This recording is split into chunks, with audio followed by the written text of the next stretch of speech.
Welcome back to news TV 84। Break तो बाद सारे नाल जुड़ चुके हैं सरदार अमरजीत सिंह, संचालक ऑफ खालिस्तान अफेयर्स सेंटर। जी वीर जी, वाहिगुरू जी का खालसा, वाहिगुरू जी की फतेह। हाँ जी रीत कौर जी, ਤੁਹਾਨੂੰ भी ਤੇ TV 84 न्यूज़ ਦੇ ਸਮੂਹ ਦਰਸ਼ਕਾਂ ਨੂੰ ਵੀ ਵਾਹਿਗੁਰੂ ਜੀ का खालसा, वाहिगुरू जी की फतेह जी। जी वीर जी, थाने ਅਸੀਂ सब तो पहला सिख मसले बारे गलबात करना चाहते हैं। जिस तरह नरेंद्र मोदी ਨੂੰ बीजेपी ਵੱਲੋਂ प्रधान मंत्री पद का उम्मीदवार ਐਲਾਨਣਾ ਅਤੇ ਅਕਾਲੀ ਦਲ ਵੱਲੋਂ ਉਸ ਦੀ ਬਿਨਾਂ ਸ਼ਰਤ ਹਿਮਾਇਤ ਕਰਨਾ, ਇਹ ਸਾਰੇ ਵਰਤਾਰੇ ਨੂੰ ਤੁਸੀਂ ਕਿਵੇਂ ਵੇਖਦੇ ਹੋ, ਇਸ ਬਾਰੇ ਦੱਸੋ। देखो ਅਸੀਂ ਲੰਮੇ ਵਕਤ ਤੋਂ ਇਹ ਗੱਲ ਕਹਿੰਦੇ ਰਹੇ ਹਾਂ, ਅਲੱਗ-ਅਲੱਗ ਮੈਂ ਆਪਣੇ TV shows, radio talk shows ਔਰ ਆਪਣੇ एडिटोरियल्स राही इस गल नूं हाईलाइट करता रहा जी कि नरेंद्र मोदी नूं हिंदुत्वी एजेंडे दे इंप्लीमेंटेशन दे लई ग्रूम किया जा रहा है। हाँ जी। और जिवें असीं देखते हैं भी कदम बा कदम उस दे सफर नूं इलैक्ट्रॉनिक मीडिया, प्रिंट मीडिया और कॉरपोरेट इंडिया, हाँ जी, इन्हां सारियां दी बैकिंग रही है। क्योंकि असीं इस गल तो कदे ध्यान पासे ना लिजाइए कि किनू लीडर बनाना है ते किनू ढाना है। इस दी चाबी कॉरपोरेट इंडिया कोल है, जिन्हां दे विच वड्डे वड्डे व्यापारी, वो अंबानी ब्रदर्स होण, कदे टाटे बिरलियां दा जिक्र हुंदा सी, क्योंकि यही लोग ने जिहड़े कि इलैक्ट्रॉनिक और प्रिंट मीडिया दोनों दी मालकी भी रखते हैं। हाँ जी। तो जदों किसी हालात नूं किस रुख खड़ना है, सो नरेंद्र मोदी नूं पहला तो कई वरे विकास पुरुष के तौर के उत्ते कि जी बड़ी डिवेलपमेंट गुजरात दे विच कर दित्ती, दुध दही दीयां नदियां, शहद दीयां नदियां। हाँ जी। फिर 2002 दे विच जदों उहने हज़ारां मुसलमानां दा कतलेआम कीता, नस्लकुशी कीती, फिर मीडिया ने विकास पुरुष दे नाल उहनूं लोह पुरुष भी बना दिता कि जी ये लोह पुरुष है। और हुण जदों तुसीं देखो, जदों दा बीजेपी पार्टी ने जां उन्हां दी एग्जैक्टिव ने नरेंद्र मोदी नूं 2014 दीयां चोणां विच प्रधानमंत्री दे तौर ते उतारन दा फैसला कीता, हुण उहनूं कोई चाणक्य दा अवतार दस रहा है, कोई शंकराचार्य दा अवतार दस रहा है, कोई एज ग्रेट एज अशोका दस रहा है। तो इस सारे पिछोकड़ नूं तुसीं देखदे हो कि वो एक कातल है, हज़ारां लोगों का उसने कतल किया है। ते जे असीं सिख नुकता निगाह तो देखिए, अजे उस कहानी दी लिखत दी स्याही भी नहीं सुक्की है कि किवें 50,000 के करीब सिख जिहड़े 1965 की भारत पाक लड़ाई तो बाद लाल बहादुर शास्त्री ने कच्छ एरिया दे विच जाके उन्होंने आबाद किया, क्योंकि उत्थों भी पाकिस्तान नाल बॉर्डर लगता है, बिल्कुल रेतला इलाका। उत्थे उन्होंने मेहनत करके अज गुजरात दे विच नरमा जां कपाह दा वो बहुत वड्डा केंद्र बने, ते हुण 50 साल बाद उन्होंने उजाड़न दी लाइन है। केस उन्होंने गुजरात हाई कोर्ट च जित्तिया है, ते हुण सब तो टॉप दा नारीकर वकील करके गुजरात सरकार सुप्रीम कोर्ट च गई हुई है।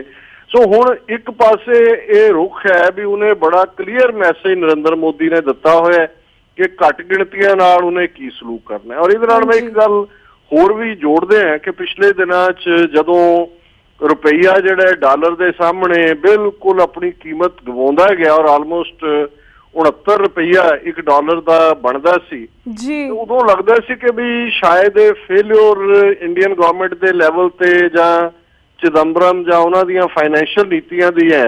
पर जदों तो हुण नरेंद्र मोदी नूं किवें सारे कॉरपोरेट इंडिया ने बैक कीता, किवें प्याज और दूसरिया चीज़ों दी कीमतां आसमाने चढ़िया ने, हुण मैनूं ये समझ आनी शुरू हुई है कि ईवन ये पार्ट भी उस गेम का ही हिस्सा सी, ताकि बिल्कुल मनमोहन सिंह सरकार की जिहड़ी माड़ी मोटी क्रैडिबिलिटी इकोनॉमी के हवाले नाल सी, करप्शन दे विच तां एक तो बाद एक स्कैंडल दे विच सरकार फसी हुई है, जिहड़ी ये सी कि जी इकोनॉमिकल स्पिन मास्टर ने और क्लीन इमेज है।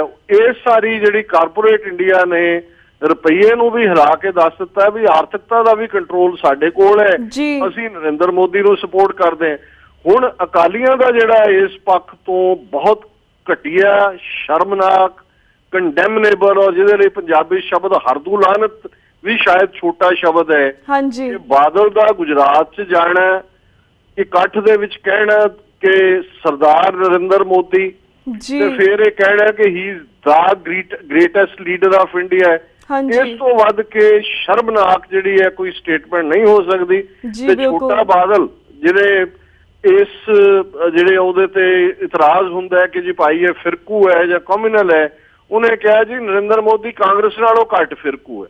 ਔਰ ਇਸ ਤੋਂ ਵੀ ਬਦਤਰ ਜਿਹੜੀ ਅੱਜ ਦੀਆਂ ਖਬਰਾਂ ਨੇ, ਪੰਜਾਬ ਸਪੈਕਟਰਮ ਨੇ ਉਹਨੂੰ ਮੂਲ ਤੌਰ ਤੇ ਛਾਪਿਆ ਕਿ ਅਨੰਦਪੁਰ ਸਾਹਿਬ ਦੇ ਉਸ ਪਵਿੱਤਰ ਸ਼ਹਿਰ ਦੇ ਵਿੱਚ ਗੁਰਦੁਆਰਾ ਸੀਸਗੰਜ ਹੈ। ਇਹ ਉਹ ਥਾਂ ਹੈ ਜਿੱਥੇ ਜਦੋਂ ਭਾਈ ਜੈਤਾ ਜੀ ਗੁਰੂ ਤੇਗ ਬਹਾਦਰ ਸਾਹਿਬ ਦਾ ਸੀਸ ਲੈ ਕੇ ਚਾਂਦਨੀ ਚੌਂਕ ਦਿੱਲੀ ਤੋਂ ਆਏ ਨੇ ਤੇ 10ਵੇਂ ਪਾਤਸ਼ਾਹ ਨੇ ਰਿਸੀਵ ਕੀਤਾ ਆਪਣੇ ਪਿਤਾ ਦੇ ਸੀਸ ਨੂੰ, ਇਸ ਥਾਂ ਤੇ ਸੰਸਕਾਰ ਕੀਤਾ। ਉੱਥੇ ਇਤਿਹਾਸਕ ਗੁਰਦੁਆਰਾ ਹੈ। ਅੱਜ ਸੀਸਗੰਜ ਦੇ ਉਸ ਗੁਰਦੁਆਰਾ ਸਾਹਿਬ 'ਚ ਨਰਿੰਦਰ ਮੋਦੀ ਦਾ ਜਨਮ ਦਿਨ ਬੀਜੇਪੀ ਔਰ ਅਕਾਲੀ ਵਰਕਰਾਂ ਨੇ ਮਿਲ ਕੇ ਮਨਾਇਆ ਔਰ ਉਸ ਦੀ ਜਿਹੜੀ ਹੈ ਕਾਮਯਾਬੀ ਔਰ ਤੰਦਰੁਸਤੀ ਦੀ ਅਰਦਾਸ ਕੀਤੀ। ਮੈਂ ਸਮਝਦਾ ਵੀ ਅਸੀਂ ਇਤਿਹਾਸ ਨੂੰ ਕੀ ਮੂੰਹ ਦਿਖਾਵਾਂਗੇ, ਭਵਿੱਖ ਦੀਆਂ ਪੀੜ੍ਹੀਆਂ ਨੂੰ ਅਸੀਂ ਕੀ ਦੱਸਾਂਗੇ।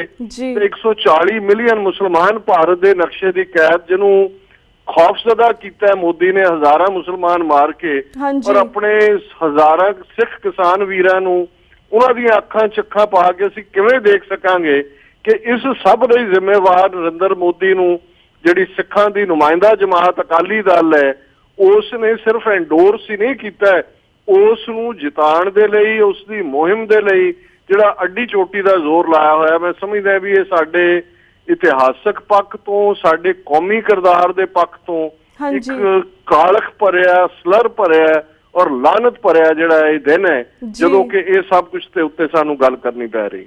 ਜੀ ਬਿਲਕੁਲ। ਤੇ ਵੀ ਜੀ ਇੱਕ ਹੋਰ ਕੇਸ ਸਾਹਮਣੇ ਆਇਆ ਜਿਸ ਵਿੱਚ ਅੰਮ੍ਰਿਤਸਰ ਤੋਂ ਮੈਂਬਰ ਪਾਰਲੀਮੈਂਟ ਨਵਜੋਤ ਸਿੱਧੂ ਅੱਜ ਕੱਲ੍ਹ ਸੁਖਬੀਰ ਬਾਦਲ ਦੇ ਖਿਲਾਫ ਕਾਫੀ ਬਿਆਨਬਾਜ਼ੀ ਕਰ ਰਹੇ ਨੇ। ਇਸ ਦਾ ਕੀ ਕਾਰਨ ਹੈ, ਇਸ ਬਾਰੇ ਵੀ ਦੱਸੋ। ਦੇਖੋ, ਨਵਜੋਤ ਸਿੱਧੂ ਇੱਕ ਨਚਾਰ ਹੈ। ਬੀਜੇਪੀ ਨੇ ਉਹਨੂੰ ਲੱਭਿਆ ਸੀ, ਮੱਥੇ ਤੇ ਟਿੱਕਾ ਲੱਗਾ ਹੈ, ਸ਼ਿਵ ਜੀ ਦੀ ਆਰਾਧਨਾ ਕਰਦਾ ਹੈ, ਜੋ ਉਸਦੇ ਮੂੰਹ 'ਚ ਆਉਂਦਾ ਉਹ ਕਹਿੰਦਾ ਹੈ ਹਿੰਦੀ ਉਹ ਵਾਜਪਾਈ ਨਾਲੋਂ ਜ਼ਿਆਦਾ ਹੈ, ਜੀਭ ਕਰੋੜ ਕੇ ਬੋਲਦਾ ਸੀ। ਉਹਨਾਂ ਨੂੰ ਲੱਗਾ ਸੀ ਕਿ ਬਈ ਅੰਮ੍ਰਿਤਸਰ ਦਾ ਪਾਰਲੀਮੈਂਟਰੀ ਹਲਕੇ 'ਚੋਂ ਇਹਨੂੰ ਜਿਤਾਓ, ਅੰਮ੍ਰਿਤਸਰ ਸਿੱਖਾਂ ਦਾ ਮੱਕਾ ਹੈ। ਔਰ ਫਿਰ ਉਹ ਟਿੱਕੇ ਲੱਗਾ ਔਰ ਇਸ ਕਿਸਮ ਦੀ ਹਿੰਦੀ ਬੋਲਣ ਵਾਲਾ ਜਿਹੜਾ ਹੈ ਉਹਦੀਆਂ ਐਂਬੀਸ਼ਨ ਉਹਨਾਂ ਨੇ ਇੰਨਾ ਭਰ ਦਿੱਤਾ ਸੀ ਕਿ ਉਹਨੂੰ ਫਿਊਚਰ 'ਚ ਬੀਜੇਪੀ ਨੇ ਇੱਕ ਵਾਰ ਕਿਹਾ ਸੀ ਕਿ ਜੀ ਭਵਿੱਖ ਦੇ ਵਿੱਚ ਇੱਕ ਸਮਾਂ ਆਏਗਾ ਕਿ ਬੀਜੇਪੀ ਆਪਣੇ ਬਲਬੂਤੇ ਤੇ ਸਰਕਾਰ ਬਣਾਏਗੀ। ਸੋ ਉਦੋਂ ਉਹਨੂੰ ਕਿਹਾ ਹੋਣਾ ਵੀ ਉਸ ਸਰਕਾਰ ਦਾ ਚੀਫ ਮਿਨਿਸਟਰ ਤੂੰ ਹੀ ਹੋਵੇਂਗਾ। ਸੋ ਮੈਂ ਸਮਝਦਾ ਵੀ ਬਾਦਲ ਕੋੜਮਾ ਜਾਂ ਸੁਖਬੀਰ ਬਾਦਲ, ਬਿਕਰਮਜੀਤ ਮਜੀਠੀਆ ਹੋਰ ਭਾਵੇਂ ਜਿੰਨੇ ਮਰਜ਼ੀ ਸਿੱਖ ਸੈਂਸਿਟੀਵਿਟੀਜ਼ ਤੋਂ ਬਿਲਕੁਲ ਉਲਟ ਕੰਮ ਕਰ ਰਹੇ ਹੋਣ, ਪਰ ਪਾਵਰ ਨੂੰ ਕਿਵੇਂ ਕਾਇਮ ਰੱਖਣਾ ਹੈ ਤੇ ਪਾਵਰ ਨੂੰ ਚੈਲੰਜ ਕਿੱਥੋਂ ਆ ਸਕਦਾ ਹੈ ਤੇ ਉਸ ਦਾ ਸਿਰ ਕਿਵੇਂ ਦੱਬਣੀ ਹੈ, ਇਸ ਬਾਰੇ ਉਹਨਾਂ ਤੋਂ ਜ਼ਿਆਦਾ ਚੰਗੀ ਤਰ੍ਹਾਂ ਕੋਈ ਨਹੀਂ ਜਾਣਦਾ। ਸੋ ਉਹਨਾਂ ਨੇ ਵਿਦਨ ਅਕਾਲੀ ਦਲ ਪਹਿਲਾਂ ਸਾਰੇ ਸੀਨੀਅਰ ਲੀਡਰ ਭਾਵੇਂ ਉਹ ਢੀਂਡਸਾ ਹੋਏ ਕਿ ਭੂੰਦੜ ਹੋਏ ਕਿ ਵਡਾਲਾ ਹੋਏ ਕਿ ਕੋਈ ਹੋਰ ਹੋਏ, ਉਹ ਸਾਰੇ ਕਲੀਨ ਕਰਕੇ ਬਾਹਰ ਬਿਠਾ ਦਿੱਤੇ। ਫਿਰ ਉਹਨਾਂ ਨੇ ਮਾਝੇ ਦੇ ਵਿੱਚ ਬਿਕਰਮਜੀਤ ਮਜੀਠੀਆ ਨੇ ਸਾਰੇ, ਸੁੱਚਾ ਲੰਗਾ, ਰਣਜੀਤ ਬ੍ਰਹਮਪੁਰਾ, ਇਹ ਸਾਰੇ ਜਿਹੜੇ ਨੇ ਇਹ ਖੁਰਚ ਕੇ ਬਾਹਰ ਕੱਢ ਦਿੱਤੇ। ਸੋ ਇਹ ਨਵਜੋਤ ਸਿੱਧੂ ਜਿਹੜਾ ਇਹ ਸਿਰ ਕੱਢਣ ਵਾਲਾ ਸੀ, ਸੋ ਇਹਦਾ ਵੀ ਉਹਨਾਂ ਨੇ ਕੰਮ ਪਹਿਲਾਂ ਕਰਵਾਇਆ ਕਿ ਡਿਸਟ੍ਰਿਕਟ ਐਡਮਿਨਿਸਟ੍ਰੇਸ਼ਨ ਨੂੰ ਕਿਹਾ ਵੀ ਜਦੋਂ ਵੀ ਕੋਈ ਫੰਕਸ਼ਨ ਹੁੰਦਾ ਹੈ ਡਿਸਟ੍ਰਿਕਟ ਦੇ ਵਿੱਚ ਇਹਨੂੰ ਨਹੀਂ ਸੱਦਾ ਭੇਜਣਾ। ਔਰ ਫਿਰ ਹੌਲੀ ਹੌਲੀ ਹੌਲੀ ਇਹਨੂੰ ਜਿਹੜਾ ਉਹਨਾਂ ਨੇ ਬਿਲਕੁਲ ਇਗਨੋਰ ਕਰਨਾ ਸ਼ੁਰੂ ਕੀਤਾ ਤੇ ਹੁਣ ਉਹ ਆਪਣੇ ਦਿਲ ਦੀ ਭਾਵ ਹੀ ਕੱਢ ਰਿਹਾ। ਉਹਨੂੰ ਵੀ ਨਜ਼ਰ ਆਉਂਦਾ ਵੀ ਉਹਦਾ ਫਿਊਚਰ ਖਤਮ ਹੋ ਚੁੱਕਾ ਹੈ।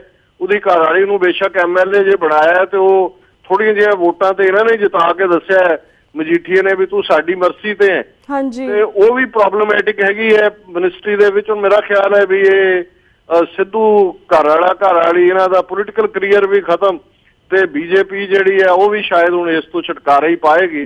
ਸੋ ਇਸ ਵਨ ਅਪਮੈਨਸ਼ਿਪ ਦੇ ਵਿੱਚ ਵੀ ਬਾਦਲ ਕਿਆਂ ਦਾ ਹੱਥ ਉੱਪਰ ਹੀ ਹੈ। ਵੈਸੇ ਇਹ ਹੈ ਦੋਵੇਂ ਇੱਕੋ ਹੀ ਥੈਲੀ ਦੇ ਚੱਟੇ ਬੱਟੇ ਨੇ, ਫਰਕ ਕੋਈ ਨਹੀਂ ਹੈ ਸੁਖਬੀਰ ਔਰ ਸਿੱਧੂ 'ਚ। ਜੀ ਬਿਲਕੁਲ। ਤੇ ਵੀਰ ਜੀ ਅਸੀਂ ਇਹ ਵੀ ਜਾਣਨਾ ਚਾਹੁੰਦੇ ਹਾਂ, ਜਦੋਂ ਵੀ ਇੰਡੀਆ ਦੇ ਵਿੱਚ ਇਲੈਕਸ਼ਨਸ ਨੇੜੇ ਆਉਂਦੇ ਉਸ ਵੇਲੇ ਜਿਹੜੀ ਘੱਟ ਗਿਣਤੀ ਦੇ ਲੋਕ ਹੁੰਦੇ, ਜਿਸ ਤਰ੍ਹਾਂ ਮੁਸਲਮਾਨ ਹੋਏ, ਸਿੱਖ ਹੋਏ, ਈਸਾਈ ਹੋਏ, ਇਹਨਾਂ ਨੂੰ ਭੇਡ ਬੱਕਰੀਆਂ ਦੀ ਤਰ੍ਹਾਂ ਮਾਰਿਆ ਜਾਂਦਾ ਹੈ, ਇਹਨਾਂ ਦੀ ਬਲੀ ਚੜਾਈ ਜਾਂਦੀ ਹੈ। ਜਿਹੜੀ ਆਮ ਜਨਤਾ ਹੈ ਇੰਡੀਆ ਦੇ ਵਿੱਚ ਉਹ ਕੀ ਕਰੇ ਇਸ ਵੇਲੇ? ਦੇਖੋ, ਮੈਨੂੰ ਅਜੇ ਵੀ ਇੱਕ ਸਟੇਟਮੈਂਟ ਯਾਦ ਹੈ। ਇੱਕ ਬੜੇ ਇਮਾਨਦਾਰ ਸੋਸ਼ਲਿਸਟ ਹੁੰਦੇ ਸਨ ਅੰਮ੍ਰਿਤਸਰ ਤੋਂ, ਸਰਦਾਰ ਕਿਰਪਾਲ ਸਿੰਘ। ਉਹ ਮੈਂਬਰ ਪਾਰਲੀਮੈਂਟ ਵੀ ਬਣੇ, ਐਮਰਜੈਂਸੀ ਤੋਂ ਬਾਅਦ MLA ਵੀ ਰਹੇ, ਚੀਫ ਖਾਲਸਾ ਦੀਵਾਨ ਦੇ ਵੀ ਉਹ ਕਾਰਕੁਨ ਸਨ। ਬੜੇ ਸਿੰਪਲ ਇਮਾਨਦਾਰ, ਸਾਈਕਲ ਤੇ ਹੀ ਉਹਨਾਂ ਨੇ ਸਵੇਰੇ ਹਰਿਮੰਦਰ ਸਾਹਿਬ ਆਉਣਾ 2:30-3 ਵਜੇ, ਜਿੱਥੇ ਵੀ ਜਾਣਾ ਉਹਨਾਂ ਨੇ ਸਾਈਕਲ ਤੇ ਹੀ ਜਾਣਾ। ਉਹਨਾਂ ਦੀ ਇੱਕ ਸਟੇਟਮੈਂਟ ਸੀ ਕਿ ਲੋਕ ਲਾਸ਼ਾਂ ਗਿਣਦੇ ਨੇ, ਇਹ ਲੀਡਰ ਵੋਟਾਂ ਗਿਣਦੇ ਨੇ।